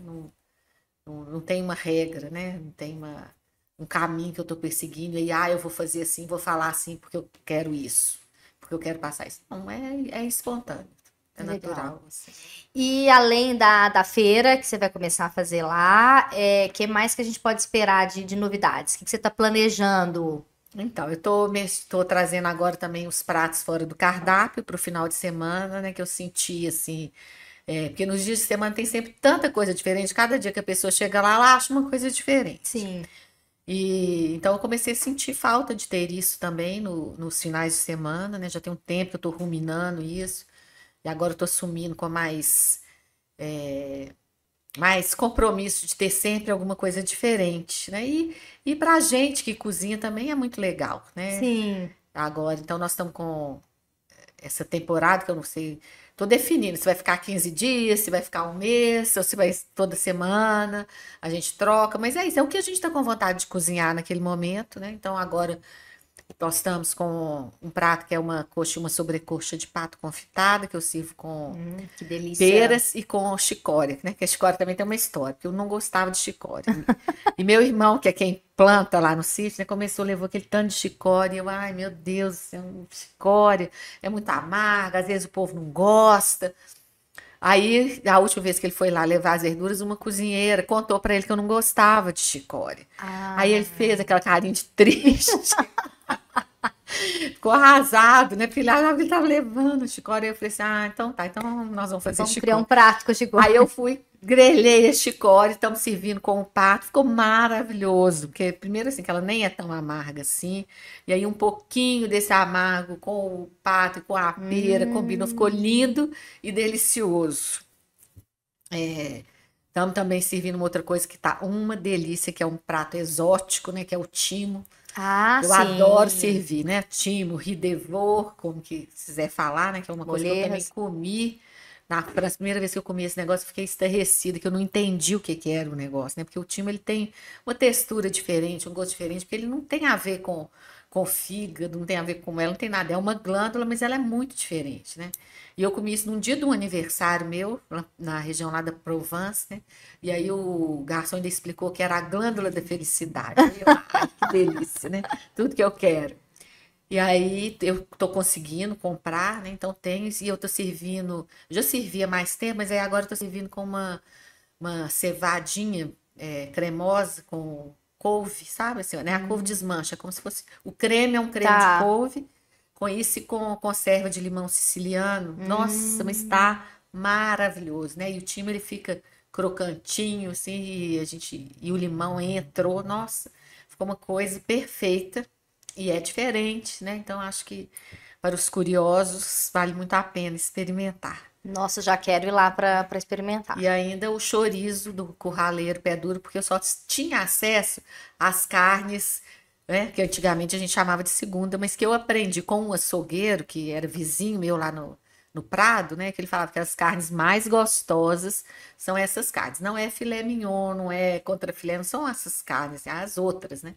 Com as quais eu já vinha trabalhando e agora eu tô também consegui ter o chorizo, né, do curraleiro pé duro, que antes só ficava lá em São Paulo, não chegava para mim aqui, eu não conseguia mesmo. E aí eu tô servindo ela, assim, é um bifão bem alto, assim, a pessoa tem que gostar de carne mal passada. Sim. Com os cogumelos também, que são aqueles cogumelos diferentões, então cada dia, né, é o que tem da semana, muito saborosos. Nossa, essa carne também tá divina. Nossa, que espetáculo, hein? Autona, assim, bem, tá muito gostoso. Temos que voltar várias vezes, então, para Então, experimentar. nesse momento, aí tem a bochecha de porco também.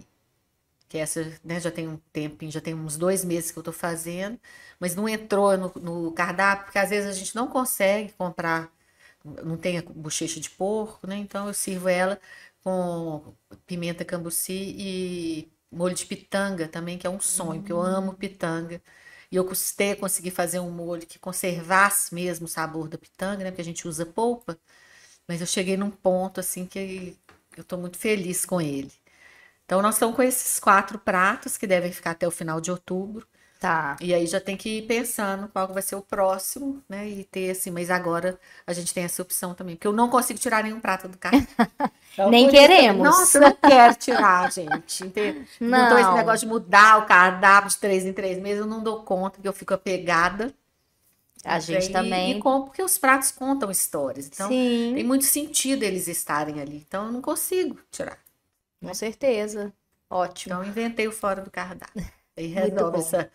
esse desejo também, que às vezes o cliente tem de querer coisas diferentes, né? Sim. E a gente de cozinhar também outras coisas. Ótimo. Ju, muitíssimo obrigada pela sua presença. Foi muito bom ter você aqui com esse papo delicioso. Eu que agradeço essa escuta generosa que você sempre tem, né? Vai puxando a língua, eu fico numa falação, depois eu fico até assim, meu Deus, eu aluguei a Celina Não, de assim tanto que a gente falar. gosta, de quem Que conta bom. história. Obrigada mesmo. Muito obrigada a você, querida. E obrigada a você que esteve aqui com a gente até o final. Em breve a gente tem um novo episódio e eu vou terminar comendo uma empadinha, né? Porque a gente não consegue comer só uma, Só né, uma, Ju? não pode, não Tem que vai. ser duas, né? É. Obrigada, gente. Até a próxima.